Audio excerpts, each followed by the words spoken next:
नमस्कार दोस्तों, पूरी दुनिया में हालात इतनी तेजी से बदल रहे हैं जिसकी वजह से एक देश से दूसरे देश में नेताओं का आना जाना जारी है।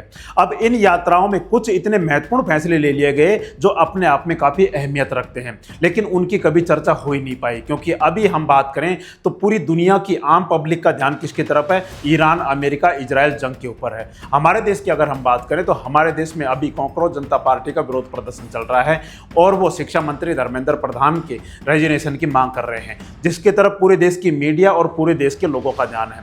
लेकिन दोस्तों, अभी हमारे देश में इतना बहुत कुछ घटित हो चुका है जिसे हमें जानना बहुत जरूरी है।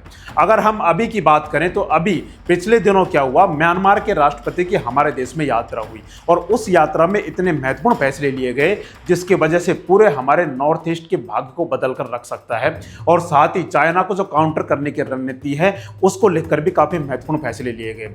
अब दोस्तों, हुआ क्या कि 2021 में क्या हुआ, 2021 से पहले म्यांमार में लोकतंत्र था और वहां पर आंग सान सू की सरकार थी जो हमारे देश की समर्थक मानी जाती थी, हमारे देश के समर्थक मानी जाती थी, जैसे शेख हसीना मानी जाती थी बांग्लादेश में। अब 2021 में म्यांमार में तख्ता पलट हुआ और वहां पर सेना की सरकार आ गई और लोकतंत्र को उखाड़ फेंक दिया गया, आंग सान सू को हटा दिया गया। अब दोस्तों, जैसे बांग्लादेश में हुआ, बांग्लादेश में भी शेख हसीना का तख्ता पलट हुआ और उसके बाद अंतरिम सरकार का गठन हुआ और उसके बाद क्या हुआ, उसके बाद ये हुआ कि वहां पर दोबारा चुनाव होते हैं और तारिक रहमान की बीएनपी की सरकार आ जाती है जो चीन के परस्त मानी जाती है। अब दोस्तों, म्यांमार में जब सेना की सरकार आई तो यह कयास लगाए जाने लगे कि जैसे बांग्लादेश में शेख हसीना की सरकार के बाद जो अंतरिम सरकार आई मोहम्मद यूनुस की, वो एक तरीके से भारत विरोधी नारे लगाए, भारत विरोधी वो काम करने लगी और एक तरीके से चाइना की गोद में जाके बैठ गई। उसी तरीके से म्यांमार में जब सेना की सरकार आई तो यह कयास लगाए जाने लगे कि आंग सान सू की के बाद अब म्यांमार भी किसकी तरफ चला जाएगा? म्यांमार भी चीन की तरफ चला जाएगा और चीन अपना म्यांमार में काफी प्रभाव बढ़ा लेगा। अब दोस्तों, म्यांमार के राष्ट्रपति की भारत यात्रा अपने आप में काफी महत्वपूर्ण है। महत्वपूर्ण इसलिए है क्योंकि तारिक रहमान जो बांग्लादेश के प्रधानमंत्री हैं, उन्होंने चुना है प्रधानमंत्री बनने के बाद कि वो पहली यात्रा किसकी करेंगे? बांग्लादेश की, चीन की यात्रा करेंगे। अब दोस्तों, इंटरनेशनल रिलेशन में यह माना जाता है कि जैसे किसी भी देश में नई सरकार बनती है तो वह पहली यात्रा किस देश की करती है। जैसे हमारे देश में 2024 में तीसरी बार बीजेपी की सरकार आई, एनडीए गठबंधन की सरकार आई, मोदी जी तीसरी बार प्रधानमंत्री बने तो सबसे पहले रूस की यात्रा पर गए, पुतिन से मिलने गए। तो यह माना जाता है कि सबसे पहले अगर किसी भी देश का जो नया राष्ट्रपति प्रधानमंत्री बनता है वो अगर किसी देश की यात्रा पर जाता है तो उनके बहुत घनिष्ठ संबंध माने जाते हैं। जैसे श्रीलंका के राष्ट्रपति बनते हैं कुमार दिसानायके, वो राष्ट्रपति बनते ही की यात्रा पर आते हैं, तो भारत और श्रीलंका के ऐसे बहुत घनिष्ठ संबंध माने जाते हैं। उसके बाद जैसे शेख हसीना बांग्लादेश में बनती है, भारत की यात्रा करती है। तारिक रहमान ने अब क्या किया, प्रधानमंत्री बनने के बाद किसको चुना? चीन को चुना। अब दोस्तों, बांग्लादेश हमारे हाथ से फिसलता चला जा रहा है। अब म्यांमार को साधना हमारे लिए बहुत जरूरी है। अब दोस्तों, म्यांमार में क्या हुआ, म्यांमार में ये राष्ट्रपति बनते ही इन्होंने सबसे पहले किसको चुना? सबसे पहले भारत को चुना। ये भारत की बहुत बड़ी कूटनीतिक जीत मानी जा रही है। जैसे दोस्तों, अगर हम अफगानिस्तान में बात करें, अफगानिस्तान में जब लोकतंत्र था तो भारत और अफगानिस्तान के रिश्ते बहुत अच्छे थे, लेकिन लोकतंत्र को समाप्त कर दिया गया और वहां पर तालिबान की सरकार आई और तालिबानियों की सरकार आने के बाद भारत और तालिबानियों के संबंध भी बहुत अच्छे हैं। हमारा उस देश से कोई दिक्कत नहीं है कि वहां पर किसकी सरकार है, हमारे रिलेशन उसके साथ अच्छे होने चाहिए। अब इन्होंने जब भारत को चुना तो ये भारत की बहुत बड़ी कूटनीतिक जीत मानी गई। और दोस्तों, इस यात्रा में बहुत बड़े बड़े फैसले लिए गए जिन्हें जानना हमारे लिए बहुत जरूरी है। अब दोस्तों, हम समझते हैं कि इनकी यात्रा से क्या प्रभाव पड़ेगा और चीन को काउंटर करने की जो रणनीति जो भारत अपना रहा है, जिसकी वजह से म्यांमार की जो राष्ट्रपति की भारत यात्रा है, जिसकी वजह से चीन काफी टेंशन में है, उसको हम समझते हैं कि आखिर ऐसा क्या हुआ। दोस्तों, आगे हम समझते हैं कि अगर हम बात करें तो इन्होंने क्या किया कि सबसे पहले ये कहा कि जब भारत की यात्रा पर आए तो उस दिन इन्होंने ये कहा कि म्यांमार की धरती का प्रयोग भारत विरोधी कार्यों में नहीं किया जाएगा। इन्होंने आश्वासन दिया कि हमारी धरती का प्रयोग आपके खिलाफ कभी हम होने नहीं देंगे, भारत विरोध में कभी होने नहीं देंगे। तो सबसे पहले इन्होंने ये कहा। अब हम सबसे पहले समझें कि चीन से पहले इन्होंने भारत को क्यों चुना, क्योंकि आंग सान सू की भारत की समर्थक थी और सेना किसकी समर्थक मानी जाती थी? सेना का शासन चीन का समर्थक माना जाता था। लेकिन दोस्तों, अभी क्या हुआ कि राष्ट्रपति बनने के बाद इन्होंने पहली विदेश यात्रा भारत की और साथ ही म्यांमार चीन से परे जाकर रणनीतिक संतुलन की तलाश कर रहा है। म्यांमार यह चाह रहा है कि हम चीन पर ही पूरी तरीके से निर्भर नहीं रहे, हम संतुलन बनाकर चले, हम भारत के साथ भी संतुलन बनाकर चले। और चीन जो करता आ रहा है, जैसे उन्होंने श्रीलंका में किया, मालदीव में किया, बहुत सारे देशों में, नेपाल में किया, बहुत सारे देशों में ऐसा किया, जो कर्ज जाल में फंसाकर वो जो यूज करता है, देशों को पोर्ट ले लेता है या फिर नौसेना के अड्डे ले लेता है, ऐसे करता है। तो इन्होंने क्या किया, चीन की चाल को समझते हुए क्या किया, भारत से रिलेशन अच्छे बनाना इन्होंने महत्वपूर्ण समझा। अब दोस्तों इन्होंने क्या किया कि देखो, बीजिंग पर अत्यधिक निर्भरता को कम करने की इच्छा इन्होंने जताई कि हम चीन के ऊपर निर्भर नहीं रहना चाहते। यह इनका बहुत महत्वपूर्ण कदम था। दूसरा, भारत म्यांमार साझेदारी विश्वास, सम्मान और पारस्परिक हितों पर आधारित है। जो भी हमारे देश के साथ अच्छे रिलेशन बनाकर चलता है, तो उसके साथ हमारा विश्वास भी रहता है, सम्मान भी रहता है और साथ ही मित्रता काफ़ी घनिष्ठ रहती है। लेकिन चाइना के साथ ऐसा नहीं है। चाइना धोखा करता है, वो कर्ज जाल में फंसाता है, जिसकी वजह से इन्होंने किसको चुना, हमारे देश को चुना। अब दोस्तों हो क्या रहा है म्यांमार में जो कई परियोजनाएं अटकी हुई ये है कि 9 अरब डॉलर की एक परियोजना थी, म्यूज मांडले रेलवे कई वर्षों से अटकी हुई है। साथ ही क्याओ डीप सी पोर्ट भी अटका हुआ है। संघर्ष के जोखिम और स्थानीय प्रतिरोध के कारण संबंधित परियोजनाओं में देरी हो रही है। और साथ ही 2021 के तख्तापलट के बाद से चीन म्यांमार आर्थिक गलियारे, जो चीन क्या कर रहा है अभी दोस्तों, अगर हम बात करें तो चीन क्या कर रहा है, चीन से म्यांमार होते हुए एक जैसे चीन से पाकिस्तान में क्या कर रहा है, सीपीसी कॉरिडोर बना रहा है, उसी तरीके से चाइना म्यांमार इकोनॉमिक कॉरिडोर बना रहा है।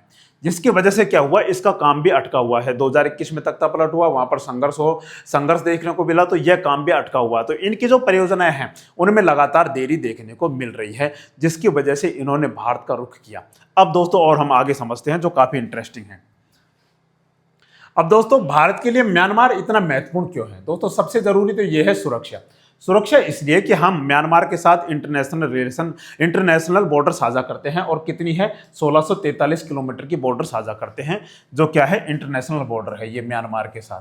भारत के अरुणाचल प्रदेश, नागालैंड, मणिपुर, मिजोरम, ये किससे जुड़ते हैं, म्यांमार से बॉर्डर साझा करते हैं। जिसकी वजह से अगर म्यांमार शांत रहता है, म्यांमार में अच्छी सरकार रहती है, म्यांमार प्रगति की राह देखता है, तो भारत के लिए महत्वपूर्ण है कि म्यांमार अगर शांत है तो भारत के जो 7 सिस्टर नॉर्थ ईस्ट के जो राज्य हैं वो भी शांत रहेंगी। और म्यांमार में दिक्कत पैदा होती है तो म्यांमार से जो दिक्कत पैदा होगी, जिसकी अगर दोस्तों हम देखें कि आग जलती है तो धुआं उठती है और वो दूसरे को भी, पड़ोसी को भी प्रभावित करती है। उसी तरीके से म्यांमार अगर अशांत रहता है तो भारत के नॉर्थ ईस्ट में भी अशांति देखने को मिलती है। तो सबसे बड़ा कारण है सुरक्षा, इसलिए म्यांमार हमारे लिए बहुत महत्वपूर्ण है। 1643 किलोमीटर की अंतर्राष्ट्रीय सीमा साझा करता है। सीमा पार से आने वाले खतरों, आतंकवाद और अवैध नेटवर्क के खिलाफ सहयोग करने के लिए म्यांमार हमारे साथ काम करना चाहता है। म्यांमार में स्थिरता का सीधा संबंध भारत के पूर्वोत्तर राज्यों में शांति से है, इसलिए म्यांमार हमारे लिए बहुत जरूरी है। दूसरा, अगर हम बात करें रियर अर्थ मिनरल्स, म्यांमार में बहुत अधिक मात्रा में पाए जाते हैं। और अब अगर हम बात करें तो रियर अर्थ मिनरल्स जो हैं वो इस समय चाइना का एकाधिकार है और 90% चाइना इसका क्या करता है, उत्पादन करता है। तो हम क्या करते हैं, डाइवर्सिटी बढ़ाने के लिए, क्योंकि ऐसा जरूरी नहीं कि हम चीन से ही सारा कुछ खरीदें, क्योंकि अगर भारत और चीन के बीच में कुछ विवाद पैदा होता है तो चीन रियर अर्थ मिनरल्स देने के लिए मना कर देगा। तो हम क्या करना चाहते हैं, क्यों म्यांमार में ये बहुत अधिक मात्रा में पाए जाते हैं। अब रियर अर्थ मिनरल्स क्या करते हैं, किन किन चीज़ों में काम करते हैं, इलेक्ट्रिक वाहनों में काम करते हैं, सेमीकंडक्टर चिप बनाने के लिए काम करते हैं, रक्षा और उन्नत प्रौद्योगिकी के लिए बहुत महत्वपूर्ण है। इससे भारत को आपूर्ति श्रृंखलाओं में विविधता लाने और अत्यधिक निर्भरता को कम करने में मदद मिलती है। इसलिए भारत म्यांमार हमारे लिए बहुत जरूरी है। जैसे दोस्तों अभी हम बात करें तो तेल की अगर हम बात करें तो तेल भारत रूस से खरीदता है और साथ ही ईरान से सबसे ज्यादा तेल खरीदता था। इसके बाद क्या हुआ दोस्तों, जब ईरान में कंफ्लिक्ट चला, अब हॉर्मुज जल संधि को बंद कर दिया गया, तो भारत क्या कर रहा है, अब बाकी रास्ते तलाश रहा है, क्योंकि ऐसे संकट तो पैदा होते रहेंगे। जैसे ओमान की अगर हम बात करें, यूएई की अगर हम बात करें, साथ ही वेनेजुएला की अगर हम बात करें, तो भारत क्या कर रहा है, दूसरे देशों से भी संपर्क बढ़ा रहा है, ताकि किसी भी देश में परिस्थिति आ जाए तो भारत क्या कर रहा है, बाकी देशों से भारत में जो भी आपूर्ति होती है उसमें कभी कमी नहीं आए। उसी तरीके से रियर अर्थ मिनरल्स के लिए म्यांमार हमारे लिए बहुत जरूरी है। और दोस्तों कनेक्टिविटी की अगर हम बात करें तो भारत आसियान से जुड़ने वाला एकमात्र भूमि मार्ग बना रहा है, जिसके बारे में चर्चा करेंगे, वो अपने आप में काफी महत्वपूर्ण है। दूसरा, कलादान प्रोजेक्ट के बारे में चर्चा करेंगे कि यह कलादान प्रोजेक्ट क्या है। तीसरा, रुपये और क्यात के बीच विनिमय दर सुचारू रूप व्यापार को बढ़ावा देती है, जिसके लिए बहुत जरूरी है। रणनीतिक संतुलन की बात करें तो पूर्वी क्षेत्र में रणनीतिक महत्व का एक विश्वसनीय भागीदार म्यांमार को बनाना चाहते हैं। इससे व्यापक क्षेत्रीय सहभागिता और संतुलन साझेदारी संभव हो पाती है। इससे हिंद प्रशांत क्षेत्र में भारत की भूमिका और मजबूत होती जाती है। तो भारत की जो नीति है, पूर्व की ओर देखो, लुक ईस्ट नीति के तहत क्या कर रहा है, भारत अपने पड़ोसियों से अच्छे रिलेशन बनाकर रखना चाह रहा है। अब दोस्तों कलादान प्रोजेक्ट की अगर हम बात करें तो कलादान प्रोजेक्ट में यह था कि जैसे भारत के जो पूर्वोत्तर राज्य हैं उनको क्या है, व्यापार के लिए क्या है, जैसे समुद्री व्यापार के लिए यहाँ के जो राज्य हैं उनको समुद्री व्यापार के लिए समुद्र नहीं मिलता है, तो वो क्या करते हैं, यहाँ से व्यापार के लिए कहाँ आते हैं, कोलकाता आते हैं। अब भारत ये कर रहा है, म्यांमार से जो कलादान रिवर है उसके तहत क्या कर रहा है, कोलकाता से यहाँ से डायरेक्ट कनेक्टिविटी बना रहा है, जिसकी वजह से अब बांग्लादेश यहाँ से घूमकर आने के लिए, सिलीगुड़ी से घूमकर आने के लिए, ये कन्या कॉरिडोर से घूमकर आने के लिए जरूरत नहीं पड़ेगी और भारत समुद्री रास्ते से सीधे कलादान प्रोजेक्ट के तहत कहाँ चल जाएगा, भारत के नॉर्थ ईस्ट के राज्यों में चल जाएगा। तो यह तो दोस्तों कलादान प्रोजेक्ट है। अब दोस्तों दूसरी अगर हम बात करें तो उसमें जो भारत कर रहा है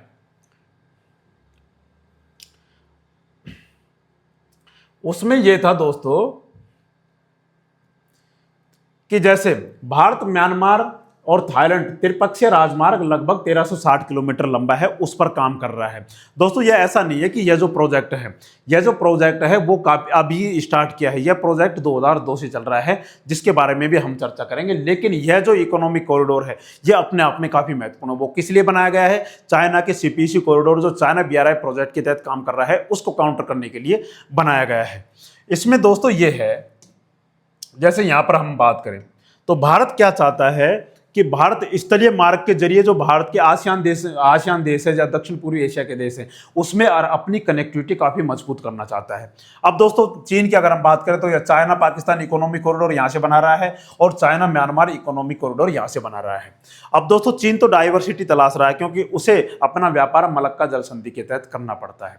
अब दोस्तों भारत ने क्या किया, भारत इस स्थिति को पहले ही भांप गया था और चाइना को काउंटर करने के लिए उसने क्या किया, हमारे देश ने क्या किया कि यहां से मणिपुर से कहां जाएंगे, म्यांमार होते हुए थाईलैंड जाएंगे स्थलीय मार्ग से। हम यहां से किससे हवाई जहाज लेने की जरूरत है, ना पानी से जाने की जरूरत है, आप स्थलीय मार्ग से भी कहां पहुंच सकते हैं, थाईलैंड पहुंच सकते हैं। अब दोस्तों इसको और बढ़ाया जा रहा है, इसको क्या किया जा रहा है, यहां से सिलीगुड़ी होते हुए कहां तक, कोलकाता तक लाया जा रहा है। और दोस्तों भारत की और योजना ये है कि इसको बढ़ाकर कहां तक किया जाए, कंबोडिया, साथ ही लाओस और वियतनाम तक इसको बढ़ाया जाना चाहिए। और कहां पर जाकर खुलेगा, ये दक्षिण चीन सागर में जाकर खुलेगा। तो यह क्या किया जाएगा, यह एक हाईवे बन रहा है जो अपने आप में काफी महत्वपूर्ण है, स्थलीय मार्ग है। अगर हम थाईलैंड जाना चाहें तो हमें हवाई जहाज लेने की जरूरत नहीं है, प्लेन लेने की जरूरत नहीं है। हम बाइक भी और बाई सड़क कहाँ जा सकते हैं, थाईलैंड जा सकते हैं, लाओस, म्यांमार, कंबोडिया, वियतनाम तक जा सकते हैं। हम बाइक से जा सकते हैं, बस से जा सकते हैं, 4 व्हीलर से जा सकते हैं, किसी से भी यहाँ तक जा सकते हैं। जिसके वजह से किसका काउंटर माना जा रहा है, जो चाइना का BRI प्रोजेक्ट है उसका ये काउंटर माना जा रहा है।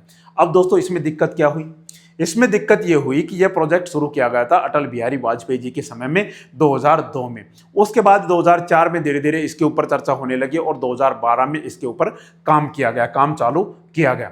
लेकिन दोस्तों जैसे क्या होता है, जैसे कोई भी इकोनॉमिक कॉरिडोर बनता है उसको क्या होता है, जैसे भारत का विरोधी है चीन, तो चीन लगातार कोशिश करता है कि जैसे कैसे भी करके इस कॉरिडोर को कंप्लीट नहीं होने दिया जाए।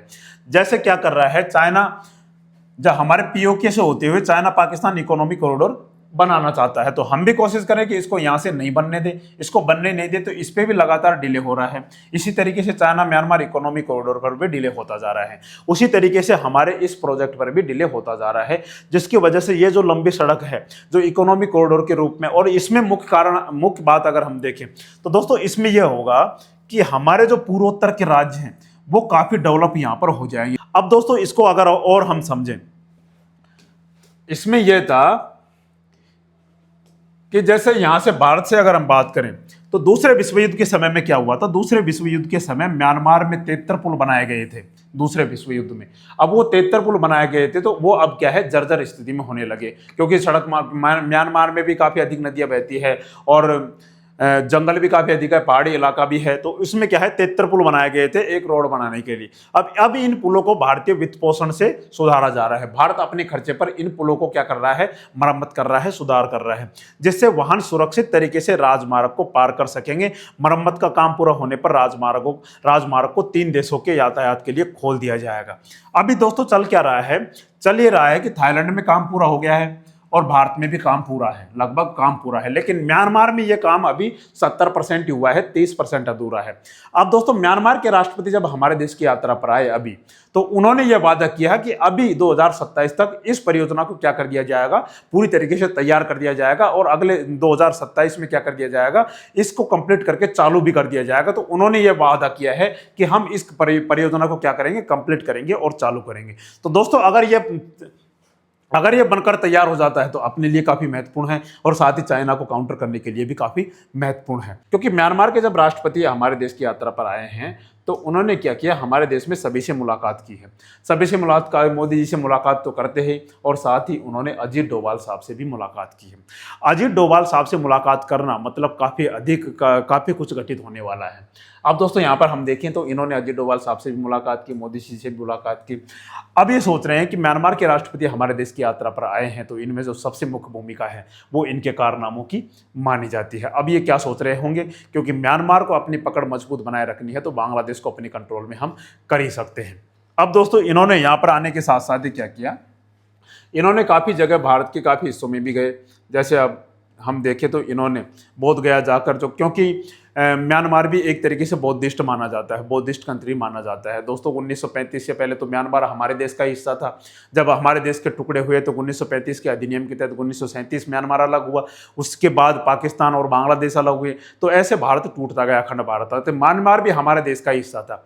अब दोस्तों जब हमारे देश में बौद्ध धर्म आया तो उस साइड काफ़ी फैला, नॉर्थ ईस्ट और साथ ही जैसे चीन जापान में अगर देखें तो हम चीन में भी काफ़ी बौद्ध रहते हैं। तिब्बत की अगर हम बात करें, तिब्बत तो पूरा ही बौद्ध है।